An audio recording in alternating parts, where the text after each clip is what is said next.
Yeah, hi Josh. Um, in reply, really, yeah, we've sort of similar thing over here in the UK. There's things that are a little different, but not too much. It's difficult, isn't it? I mean, we've the same in as much as our kids. They go to school, and then they have three choices really. A, they try to find a job when they leave school. B, they go to college, which is a little different to your college, which I'll explain in a minute. Or C, they go to university. Now, A, try and find a job when they leave school. This is pretty difficult, really, because they might not have the qualifications to get the job they want. And the jobs are limited, really. I mean, they could get what, I don't know, anything from shelf stacking to working on the building site as a labourer. There's all sorts. But then again, there aren't that many jobs around, so a lot of time they end up on welfare, getting what they call the unemployment benefit, although there's that many things they call it now. And it's tough for the youngsters today in the UK, it really is. Okay, so B, they can go to college. Now, college differs here in the UK than it does in the US.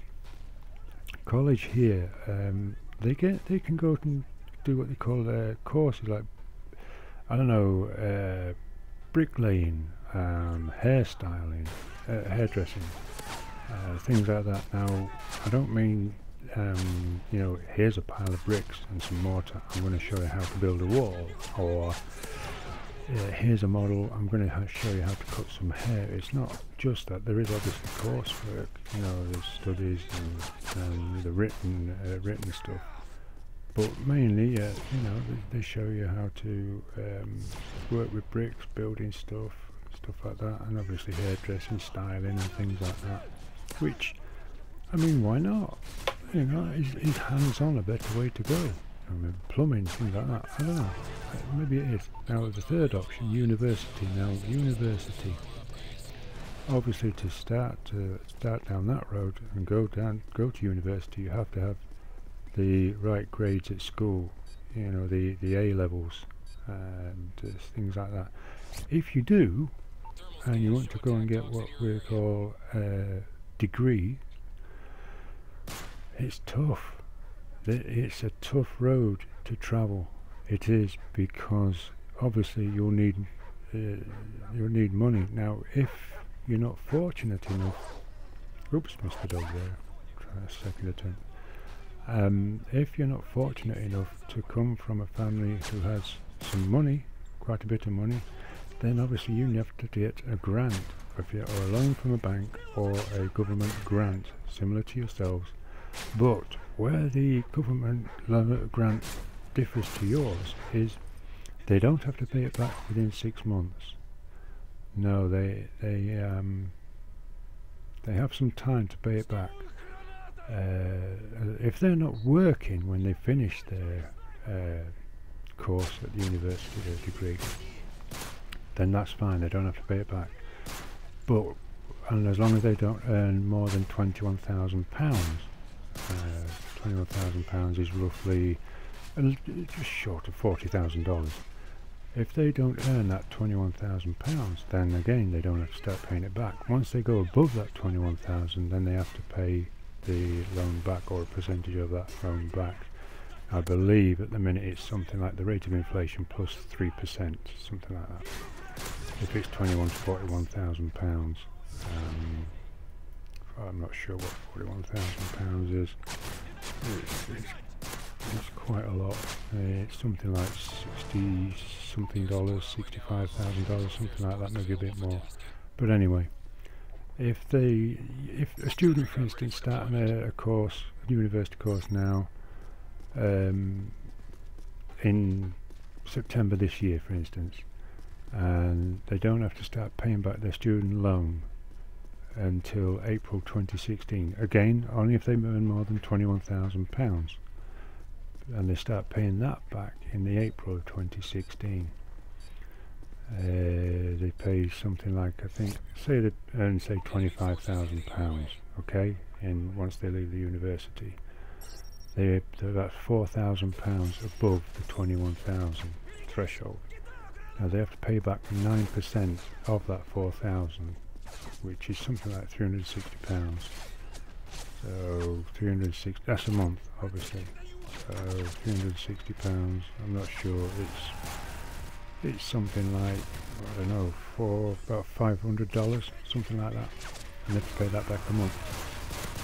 But that, again, that's only, obviously, like I said, if they're earning that kind of money when they leave university. If they're not, then they don't have to pay it back. They will eventually, of course they do, and it's a millstone around their neck. But at least it gives them time. Now, once they do start earning, they have to pay that back, and they have to pay their utility bills, you know, the gas, electric, water rates, storage rates, and they've got food to buy, they've got to live. It's tough. It's a tough choice. So do they go to college, learn about something, I don't know, whatever, bricklaying, hairdressing, I don't know. Or maybe they want to do something like learn to be a doctor, a sports physician, scientist, I don't know. It's a tough choice. It is such a tough choice. And of course there's the other side of things, isn't there? What do we tell our children? What do we tell our grandchildren? What if they come to us for advice? I don't know. I mean, if a kid leaving school, if you left school now, and I mean in the UK school, leaving school, you leave school at 16, you know, and don't bother going to college, and don't bother going to university. If you leave school now, the kid leaves school, and they go and try and find a job, 9 times out of 10 it says experience in. But if you don't give that kid a chance and let him get the experience in that job, how the hell do they get experience if you don't give them a chance? If you don't give them work in that trade, if you don't, they're never going to get that chance to have experience, are they? Experience needed, experience in this. Apply only if the experience with. For God's sake, give them a chance. They're never going to get experience if you don't give them that experience.